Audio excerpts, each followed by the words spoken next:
ఇదిగోనండి, ఔషధ ఇది గుణాలు కలిగిన దీనిలో చాలా ఔషధ గుణాలు కలిగి ఉన్నాయి. దీన్ని ఏమంటారు? ఔషధానికి మన వినాయకుడికి ఈ ఆకు, ఈ పత్రము, ఈ పువ్వు, దీనికి వెనకాల కాయ కాస్తుంది, ముళ్ళుల్లాగా ఉండే కాయ.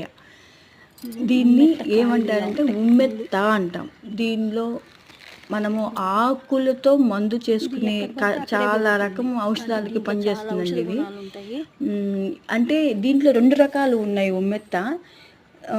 నల్ల ఉమ్మెత్త, ఇది తెల్ల ఉమ్మెత్త. నల్ల ఉమ్మెత్తకు ఊదా రంగులో ఉంటుందండి. అది ఔషధ గుణాలు చాలా కలిగి ఉంటాయి. కాకపోతే అది లేనప్పుడు ఇది కూడా చేసుకోవచ్చు. దీంట్లో కాళ్ళ నొప్పులు, కీళ్ళు నొప్పులు సంథింగ్ ఏవో ఉన్నాయి. దీనికన్నిటికీ ఏంటంటే ఈ ఆకులతో, మా తాతయ్య గారు డాక్టర్ అండి, మా అమ్మ నాన్నగారు, తన ఇంట్లో చాలా మందులు చేసేవారు అనమాట. అట్లా మనం దీన్ని దత్తూర పుష్పము అంటారు. ఇంకేదైనా తెలిస్తే మీరు నాకు కామెంట్లో పెట్టండి, షేర్ చేయండి, లైక్ చేయండి, సబ్స్క్రైబ్ చేయండి. ఈ పూలు మనం వినాయకుడికి మనం పూజించే పత్రాల్లో ఇదొక పత్రం, దత్తూర పత్రము అంటాం దీన్ని కదా. ఈ దత్తూర పత్రము అంటే ఉమ్మెత్త ఆకు అనమాట. దీంట్లో 2